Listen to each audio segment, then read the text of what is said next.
कीमत एक माँ की। घर के आलीशान आंगन में जश्न का माहौल था। पार्वती की बेटी और बेटा दोनों अपनी पढ़ाई पूरी करके देश की सबसे बड़ी कंपनी में ऊंचे पदों पर चुन लिए गए थे। हर तरफ तालियों की गड़गड़ाहट थी, लेकिन इस रौनक के बीच भी पार्वती के चेहरे पर एक अजीब सी खामोशी थी।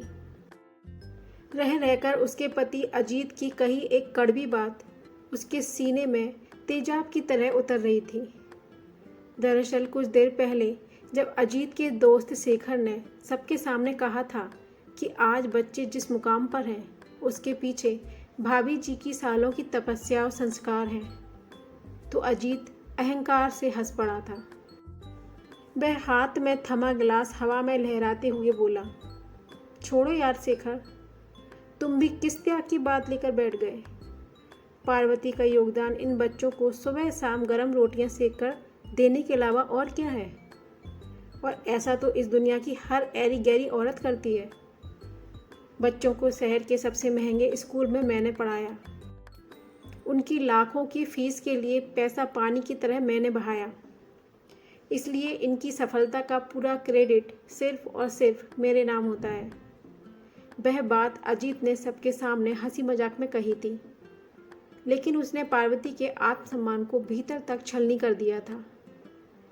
पार्वती चुपचाप नाश्ते की खाली प्लेटें समेटकर रसोई में आ गई, लेकिन इस बार उसकी आंखों में आंसू नहीं, बल्कि बरसों से दबा हुआ वो गुस्सा था जो अब ज्वालामुखी बनने वाला था। वह सिंक के पास खड़ी होकर सोचने लगी कि क्या इस घर में मेरा मोल सिर्फ एक मुफ्त की रसोइया जितना ही है। पार्वती को अपने अतीत के वो दिन याद आ गए जब वह ब्याह कर इस घर में आई थी। वह अपने ज़माने की गोल्ड मेडलिस्ट कथक डांसर थी, जिसे शादी के अगले ही दिन अजीत ने यह कहकर घर में कैद कर दिया था कि हमारे यहाँ औरतें नाचती नहीं हैं। पार्वती ने इस घर की शांति के लिए अपने सारे अरमान, अपने सारे घुंघरू एक डिब्बे में बंद कर दिए थे। अजीत कभी भी 4 लोगों के सामने उसका मजाक उड़ा देता, उसे अनपढ़ और गंवार साबित करता, और पार्वती अपने बच्चों की खातिर हर अपमान का घूंट चुपचाप पी जाती। लेकिन आज बात बच्चों की कामयाबी की थी, और अजीत ने उसकी ममता और उसकी 20 साल की मेहनत को एक पल में सिर्फ रोटी बनाना कह दिया था। तभी उसकी बेटी और बेटा रसोई में आए। बेटी ने अपनी माँ की आंखों में जलती हुई उस आग को देख लिया था। उसने माँ का हाथ थामा और बड़े गर्व से खींचते हुए वापस हॉल के बीचों बीच ले आई, जहाँ अजीत अब भी अपनी कामयाबी के कसीदे पढ़ रहा था। बेटी ने अजीत के दोस्त शेखर की तरफ देखा और बेहद शांत लेकिन इतनी कड़क आवाज़ में कहा कि पूरा हॉल सन्न रह गया, शेखर अंकल, पापा बिल्कुल ठीक कह रहे हैं। हमारी इस कामयाबी का क्रेडिट सिर्फ हमारे पापा को ही जाता है, क्योंकि पापा ने हमारी फीस भरने के लिए जो पैसा बहाया, वो पैसा कमाने की फुर्सत पापा को सिर्फ इसलिए मिली क्योंकि घर पर हमारी माँ नाम की वो 24 घंटे की मुफ्त की मैनेजर खड़ी थी, जिसने पापा को घर की हर जिम्मेदारी से आज़ाद कर रखा था। अजीत का हंसता हुआ चेहरा अचानक जम गया।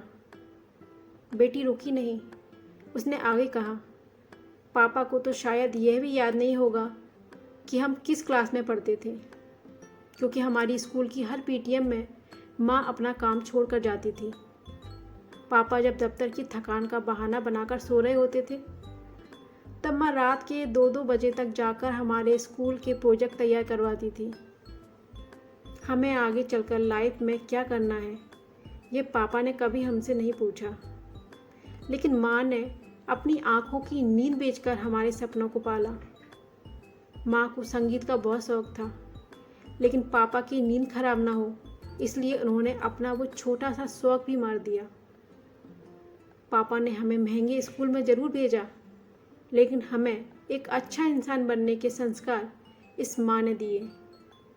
तभी पार्वती ने आगे बढ़कर अपनी बेटी के कंधे पर हाथ रखा और उसकी आंखों में देखते हुए सीधे अजीत की तरफ अपनी नज़रें घुमाई। पार्वती की आवाज़ आज इतनी कड़क थी जो अजीत ने 20 सालों में कभी नहीं सुनी थी। पार्वती ने कहा, अजीत, तुमने आज सबके सामने पूछा ना कि मैंने रोटियां बनाने के अलावा इस घर के लिए किया ही क्या है, तो आज मैं तुम्हें तुम्हारा वजूद याद दिलाती हूँ।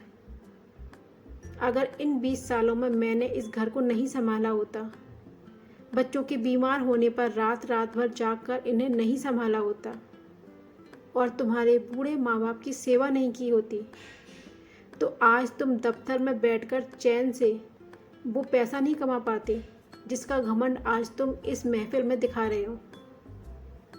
औरत जब घर संभालती है तो वह अपना कैरियर छोड़ती है, किसी पे एहसान नहीं करती। और याद रखना, तुम बच्चों की फीस भर सकते हो लेकिन उनकी तकदीर नहीं खरीद सकते। पार्वती के मुंह से सच का यह हंटर सुनकर अजीत का चेहरा शर्म और अपमान से पीला पड़ गया। 4 लोगों के बीच उसके पास सिर उठाने की भी हिम्मत नहीं बची थी। अपनी इस भारी बेइज्जती और गलती का एहसास होने पर वह सक पका गया। अब बिना कुछ बोले चुपचाप नजरें चुरा कर वहाँ से निकल गया। अजीत तो वहाँ से हार कर चला गया, लेकिन पार्वती के बच्चों ने अपनी माँ के पैरों को छूकर आशीर्वाद लिया। पार्वती की आंखों में आज पहली बार बेबसी के नहीं, बल्कि अपने बच्चों के दिए हुए सम्मान और अपने खोए हुए वजूद को वापस पाने के गर्व के आंसू थे।